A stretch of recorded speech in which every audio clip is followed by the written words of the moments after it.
Assalamualaikum warahmatullahi wabarakatuh. Kami dari kelompok 9 akan mempresentasikan materi tentang membumikan teologi Islam dalam kehidupan modern yang beranggotakan Rifki Muhammad Sabilalka dengan NIM 190101111, Lengga Priani dengan NIM 200601110027,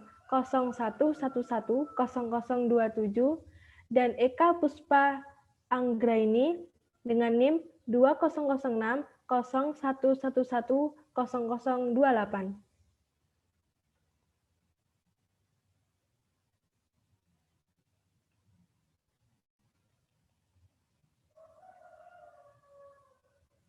Pendahuluan.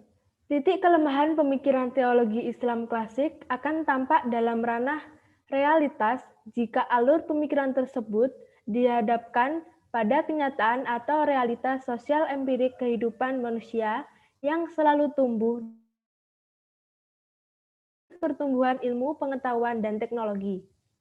Al-Quran menawarkan tentang kritik nalar pemikiran Islam yang didominasi nalar Arab dan tidak hanya berpijak kepada penyelidikan, pengetahuan, dan pemikiran atau sekedar meruntuhkan tesa, konsep, atau mazhab, tetapi lebih dari itu, bagaimana menyelidiki sistem pengetahuan, menyelidiki dasar-dasar pemikiran dan mekanismenya, serta melihat bagaimana cara memproduksi makna dan kaidah yang membentuk wacana. Al-Quran mengatakan bahwa kita harus mengetahui bahwa Al-Quran adalah wacana yang mengakar dalam sebuah sejarah yang dinamis dan dapat dirasakan. Artinya bahwa ia terangkai dalam sejarah keseharian dan kebiasaan yang lebih besar. Hanya saja, realitasnya menggambarkan bagaimana aspek kesejarahannya menjadi terhalang dan berubah menjadi sesuatu yang suci dan transenden. Dengan kata lain, pemikiran teologi Islam lebih sebagai dogma yang tidak perlu disentuh apalagi dibongkar karena seakan-akan berada di luar sejarah. Next.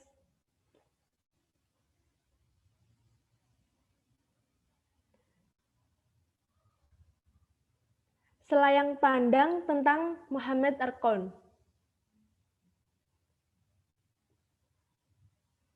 Yang pertama, Muhammad Arqon lahir tanggal 1 Februari 1928 di Taurid, Mimaun, Kabilia, daerah pegunungan berpenduduk Berber di sebelah timur Algier. Kondisi geografis tempat kelahiran Arqon cenderung keras dan menuntut keberanian dalam merebut persaingan antar suku. Sehingga wajar jika Arqon berubah menjadi sosok pemikir pemberani yang ingin membongkar bangunan pemikiran Islam.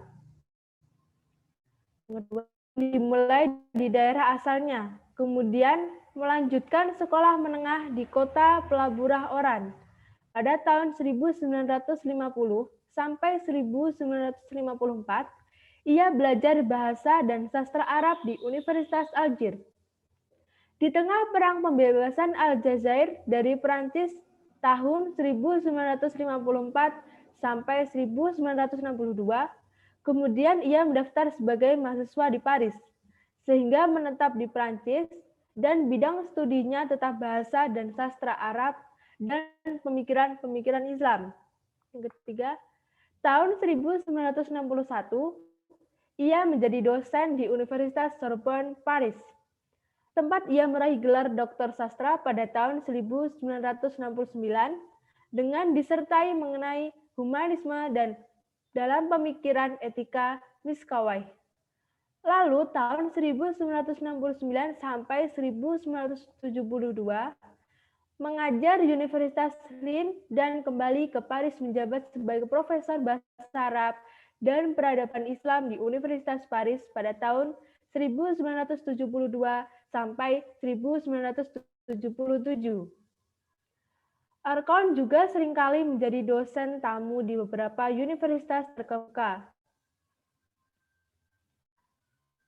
Yang keempat, Arkon telah melahirkan berbagai karya, yaitu Ya Pancasila atau pemikiran Arab, Lectures du Quran atau berbagai Al-Quran, dan Discourse Copernic et Pens Scientific atau diskursus Al-Quran dan pemikiran ilmiah.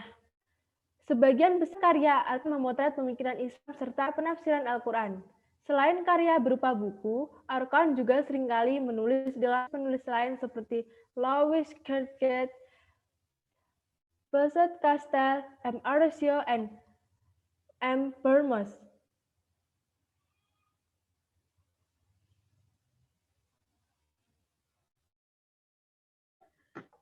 Hakikat modernitas. Arnold Toynbee mengatakan bahwa modernitas telah mulai menjelma akhir abad ke-15 Masehi, ketika orang Barat berterima kasih tidak kepada Tuhan, tetapi kepada dirinya sendiri atas keberhasilannya mengatasi kungkungan Kristen abad pertengahan. Sedangkan, menurut Arkon, modernitas berasal dari bahasa Latin modernis, yang pertama kali dipakai di dunia Kristen antara tahun 490 dan 500, yang menunjukkan perpindahan dari masa Romawi lama ke periode Masehi. Tahap perkembangan sejarah manusia yang berlangsung sekarang ini disebut zaman modern. Namun, Hodgson mengatakan bahwa zaman sekarang lebih tepat disebut zaman technical age, yang bermasalah besar karena manusia dianggap sebagai mesin. Juga, Eric Fromm mengatakan bahwa abad modern layaknya seperti mega-mega mesin, yang sistem sosialnya diorganisir dan diseragamkan sehingga masyarakat berfungsi sebagai mesin dan manusia sebagai onderdil-onderdilnya.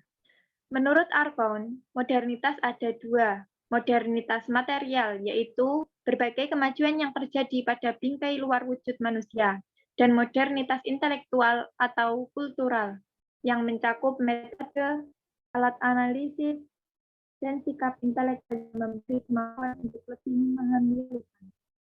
Ironisnya, masyarakat cenderung dipengaruhi modernitas material daripada modernitas budaya atau intelektual, terutama dalam hal mode dan gaya. Hal ini dikarenakan proses modernisasi, khususnya di negara-negara berkembang, selalu mengandung pengertian perjuangan mencapai taraf hidup yang lebih tinggi atau lebih makmur. Apalagi terdapat fakta bahwa kemakmuran material mempunyai akibat pada bidang ekonomi seperti sosial, politik, pertahanan, dan sebagainya. Sehingga kemunduran ekonomi selalu membawa akibat lemahnya bidang-bidang kehidupan yang lain.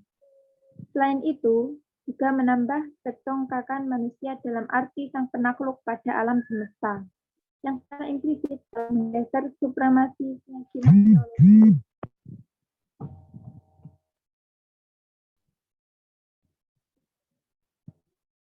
Yang secara implisit telah menggeser supremasi keyakinan teologi atas kemahakuasaan Tuhan dalam relasi-relasi kehidupan. Sebab jika Tuhan sudah terwakilkan, maka secara logis Tuhan boleh tidak ada dalam penyelenggaraan kehidupan dunia. Artinya manusia jadi lebih bebas dalam merealisasikan kehidupannya tanpa campur tangan kekuatan lain di luar dirinya sendiri. Realitasnya, jika seorang Muslim hidup pada zaman ini, ia hidup dalam suatu situasi yang penuh kesukaran, yaitu situasi dengan dahsyatnya menguji imannya. Next.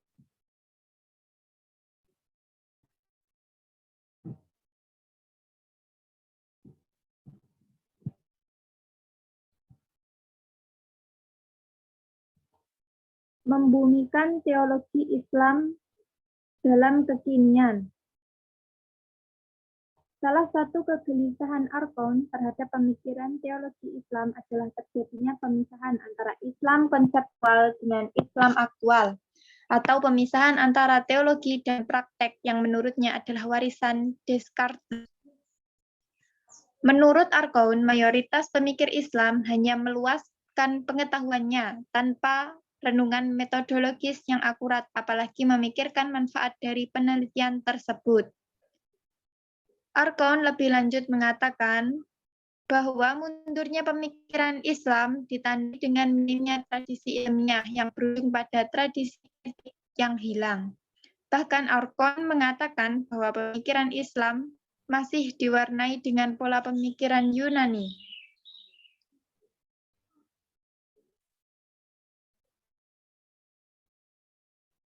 Arkon juga mengatakan bahwa budaya kritik yang hilang dapat dilihat pada kreativitas keilmuan Islam yang berhenti akibat tidak adanya penciptaan disiplin baru atau pengembangan. Meskipun Arkon mengkritik secara total pemikiran teologi Islam klasik, ia juga menghargai semangat keagamaan hidup pada waktu. Etos keilmuan masyarakat Islam klasik memang mendapat pengakuan umum dalam dunia kesarjanaan modern bahwa mereka mewarisi, mengembangkan, serta mewariskan kekayaan intelektual umat Islam. Next.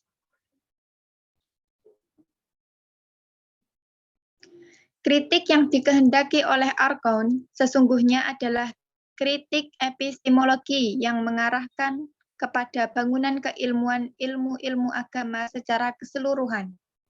Keberanian Arkon dalam merumuskan buah pikirannya, khususnya yang terkait dengan kritik epistemologinya terhadap bangunan keilmuan agama, dilatar belakangi oleh budaya kritik dalam lapangan keagamaan tidak tumbuh secara wajar di lingkungan umat Islam.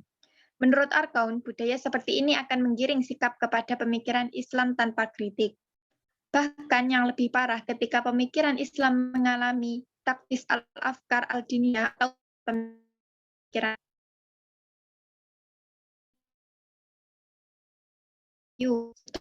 pemikiran teologi Islam adalah kebenaran subjektif.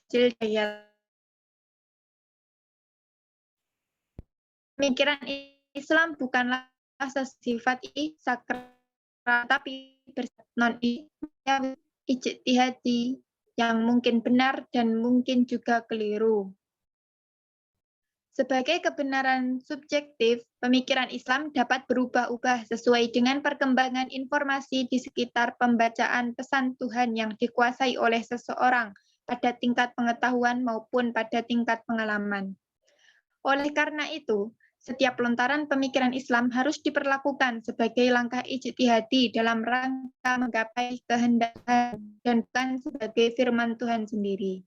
Jadi, setiap pemikiran Islam pada dasarnya merupakan wilayah diskusi, komentar, tanggapan, dan bukan sebaliknya, menjadi ajang klaim kebenaran yang hendak memutlakan kebenaran itu sendiri. Selanjutnya akan disampaikan oleh Rifki Muhammad.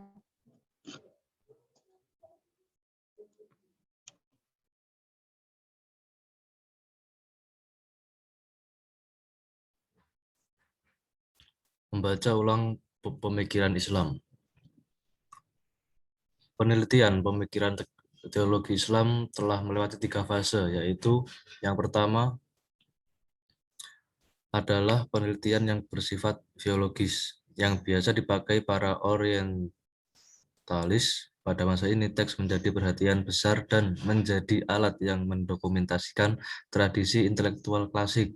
Singkatnya, penelitian bercorak filologi tidak bersentuhan langsung dengan kehidupan masyarakat Islam, tetapi hanya melebur dalam teks-teks yang dihasilkan. Fase kedua adalah masa pergeseran paradigma filologi dan paradigma ilmu,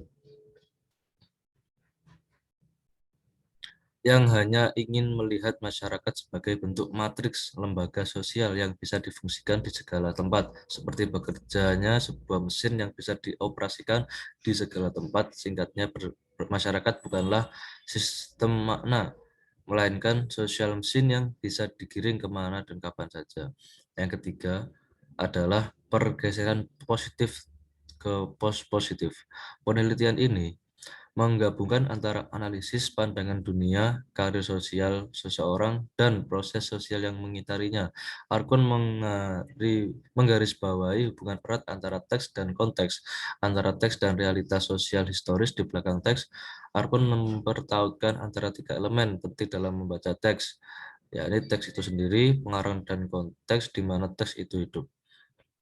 Menurut Arkon, penelitian agama Islam tidak bisa dipisahkan dari pendekatan psikoanalisa dan psikologi, sejarah, sosiologi, tempat di mana Islam hidup dan aksi masyarakat dan kebudayaan. Tegasnya, Islam adalah agama dan duniawi. Islam huwa ad-din wa dunya.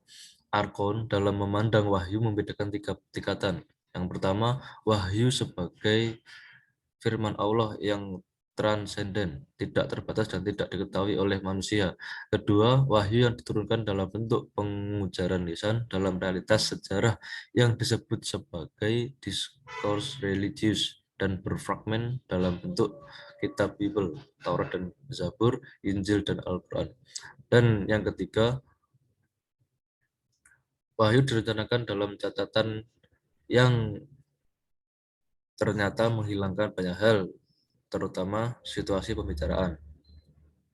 Dalam membaca Al-Quran, ada 3 macam cara membaca Al-Quran. Pertama, secara liturgis, yaitu memperlakukan teks secara ritual yang dilakukan pada saat sholat dan doa-doa tertentu untuk mereaktualisasikan saat awal ketika Nabi mengajarkan untuk pertama kali agar didapatkan kembali keadaan ujaran. Kedua, pembacaan secara eksegesis yang berfokus utama pada ujaran yang bermaktub di dalam mushaf seperti yang dilakukan oleh Ar-Razi. Dan ketiga, dengan cara memanfaatkan temuan-temuan metodologis yang disuguhkan oleh ilmuwan-ilmuwan bahasan. Kesimpulannya, membumikan teologi Islam dalam konteks kehidupan modern memerlukan strategi dan metodologi yang akurat. Kritik yang dibawakan Arkon adalah kritik epistemologi atau kritik nalar yang memasuki sendi paling dalam pemikiran Islam, yakni arkeologi pemikiran Islam menjadi penting untuk ditelaah lebih jauh sebelum melakukan pembongkaran bangunan pemikiran Islam. Arah dari semua konsepsi ini adalah bagaimana membumikan teologi Islam dalam kehidupan modern sehingga tetap aktual meski terjadi perubahan zaman dan situasi. Arkon memiliki 2 ego yang hadir dalam diri Arkon yang terpengaruh dengan filosof-filosof Perancis yang bisa dilihat dalam istilah yang digunakannya. Yang paling menarik adalah pikiran Arkon adalah keinginannya membaca Al-Quran dengan perangkat metodologi Barat yang secara spesifik dituangkan dalam ilmu sosial era post-positif.